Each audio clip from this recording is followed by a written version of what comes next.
When am I going to learn that anything longer than a 6-issue miniseries is probably too big to fold down into one concise few-minute episode and therefore will probably need to be split up? Not this week, baby!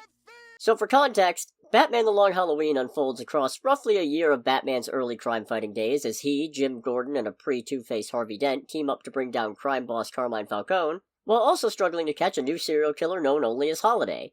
Named as such because, well, they only kill on holidays. The first victim is Falcone's own nephew, Johnny Vitti, whose death brings the ire of Carmine's already antagonistic sister Carla, made worse by her prominent organized crime status in Chicago. Batman and Harvey burn down a significant stash of Falcone's cash, but he retaliates by blowing up Harvey's house, injuring his wife Gilda in the process. Thanksgiving rolls around, and after an unsuccessful attempt to connect Falcone to the attack on Dent and a regrettable fight with Solomon Grundy, Batman finds that Holiday has struck again, this time murdering the criminals responsible for bombing Harvey's home.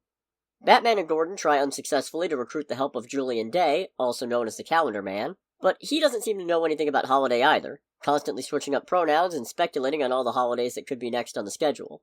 Suspicions start to arise among the criminal underworld that Harvey Dent may in fact be the Holiday killer, and the Joker, perceiving Holiday as unwanted competition, busts into Harvey's new house and warns him to back down. Which doesn't mean much because the Joker is, after all, crazy. Joker also breaks into Falcone's penthouse to try to pressure him into dealing with Holiday, and in the ensuing chaos, the mystery killer claims another victim, Falcone's bodyguard Milos. Tensions begin rising between the Falcone and Maroni families, as Carmine suspects that Sal Maroni either is Holiday, or at least has hired him, and the animosity isn't helped when Falcone's son Alberto is killed on New Year's, while Batman is busy curbing an attempt by Joker to crop dust Joker toxin all over Gotham Square in the hopes that Holiday will be there, and therefore poisoned. Unfortunate complications begin to crop up when Batman, on a date with Selina Kyle as Bruce, falls under the sway of Poison Ivy, who's been contracted by a reluctant Falcone.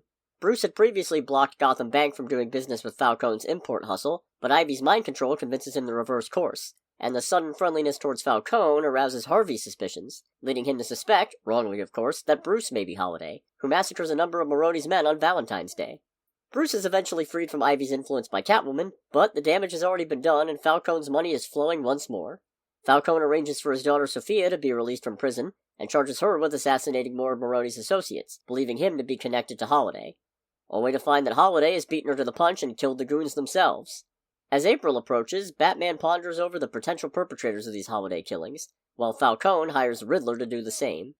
Catwoman, Sal Maroni, and Carla Vitti are all put forth as possibilities, but Riddler ultimately comes up empty-handed while Batman starts to hone in on Harvey Dent, at the same time that Harvey decides to push forward on investigating Bruce Wayne.